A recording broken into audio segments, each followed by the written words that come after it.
All right, welcome, guys. We have our new unit. We're covering nervous system. Now, in regards to this, it can get pretty intensive, but we're going to take our time through this as much as we can, make sure we understand the concepts thoroughly, right? Let's just go over some of the stuff. Oh, sorry. Let's just go over some of the goals for this unit. So number one, understanding the role of the nervous system in the body. So like, why do we have it? That's stuff that we're going to talk about today. Comprehend the anatomy and physiology of a neuron. That's stuff that we're going to get into as we progress.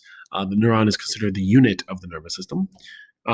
Explain action potential. That is something that can get a little bit intensive. So we do need to spend more time regarding how action potential works.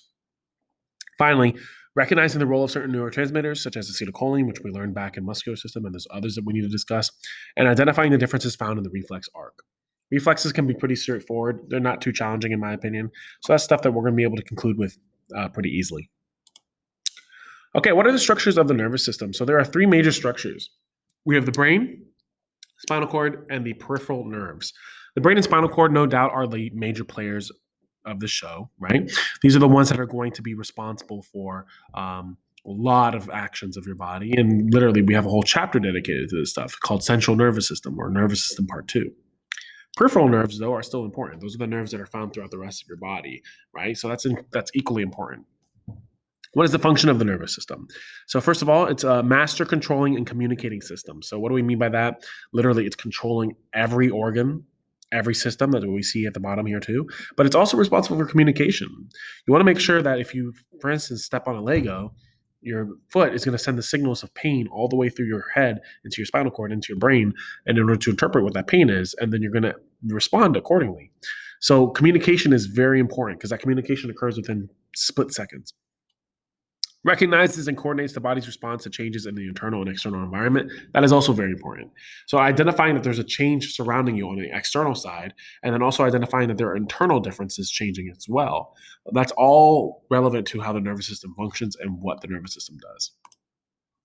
Finally, this is a short video for the first one at least. We got to talk about some basic functions of the nervous system. So we have three basic functions. Sensory input, AKA you're gathering information. How do you gather information? Your senses. Your senses is how you identify that the world exists around you, right? After you gather that information, you then undergo a process called integration. I would make sure you can define that term. Integration is synonymous with processing or calculating. So I think of like a simple calculator. 2 + 2, and you hit equals, it's going to give you 4, right? That's what the brain is doing on a much more complex side of things. It's understanding what is going on. Finally, motor output. So notice it's output, but it's also this motor. I think of like a car engine. It's not going anywhere without the engine, right? Or without the motor. It is a response by muscles and glands. So in this example that we see here, your sensory input would be seeing a glass of water. That image is sent to the brain for your brain to interpret, first of all, but then also for your brain to realize we're pretty thirsty. We could use some water right now. So it's going to activate a ton of different muscles, but just for this example, it's going to activate muscles to grab the water and bring it to you. So these are the three basic functions of what we expect to see in the nervous system. There's obviously more than that we need to learn and get into, but we will cover that more in a future video.